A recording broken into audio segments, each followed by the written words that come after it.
നമ്മുടെ ലേറ്റസ്റ്റ് ആയ ആൻഡ്രോയിഡ് ഫോണുകളിൽ ഒരു അടിപൊളി സെറ്റിംഗ്സ് ഉണ്ട് കേട്ടോ.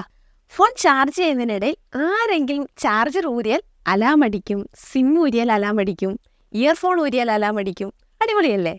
സെറ്റിംഗ്സ് എടുക്കുക, സെക്യൂരിറ്റി ആൻഡ് പ്രൈവസി ഓപ്പൺ ചെയ്യുക, താഴോട്ട് സ്ക്രോൾ ചെയ്തിട്ട് മോർ സെക്യൂരിറ്റി ആൻഡ് പ്രൈവസി എടുക്കുക. ഇനി താഴെ കാണുന്ന ആന്റി തെഫ്റ്റ് ഫീച്ചേഴ്സ് ഓപ്പൺ ചെയ്യുക. മുകളിൽ കാണുന്ന ആന്റി തെഫ്റ്റ് അലാം ഓൺ ചെയ്യുക.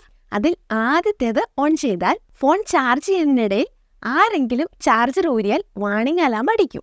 ഇനി ഇത് ഓൺ ചെയ്താൽ ഹെഡ്ഫോൺ ഡിസ്കണക്ട് ചെയ്താൽ ഉടനെ അലാം വരും. ഇനി ഇത് ഓൺ ചെയ്താൽ സിം ഊരിയാൽ ഉടനെ അലാം അടിക്കും. ഇനി ഇത് ഓൺ ചെയ്താൽ ആരെങ്കിലും സ്വിച്ച് ഓഫ് ചെയ്യാൻ ശ്രമിച്ചാൽ ലോക്ക് സ്ക്രീൻ വരും. ഇനി ലാസ്റ്റ് ഇത് ഓൺ ചെയ്താൽ ലൊക്കേഷൻ ഓഫ് ചെയ്യാനും ഫ്ലൈറ്റ് മോഡ് ഓൺ ചെയ്യാനും ലോക്ക് സ്ക്രീൻ പാസ്വേഡ് ആവശ്യമുണ്ട്. ഇനി ഒന്നും കൂടി സ്ക്രീൻ സ്വൈപ്പ് ഡൗൺ ചെയ്ത് ക്വിക്ക് സെറ്റിംഗ്സ് പാനൽ എടുത്താൽ അവിടെ കാണുന്ന ആന്റി തെഫ്റ്റ് അലാം നമ്മുടെ ആവശ്യത്തിനനുസരിച്ച് ഓണും ഓഫും ചെയ്യാവുന്നതാണ്. പിന്നെ ഇത് എല്ലാ ഫോണിലും കാണില്ല കേട്ടോ. ലേറ്റസ്റ്റ് ആയ Realme, Vivo, OnePlus, Oppo, Redmi തുടങ്ങിയ ഫോണുകളിലെല്ലാം കാണുന്നുണ്ട് കേട്ടോ. വീഡിയോ ഇഷ്ടപ്പെട്ടാൽ ഷെയർ ചെയ്യണേ.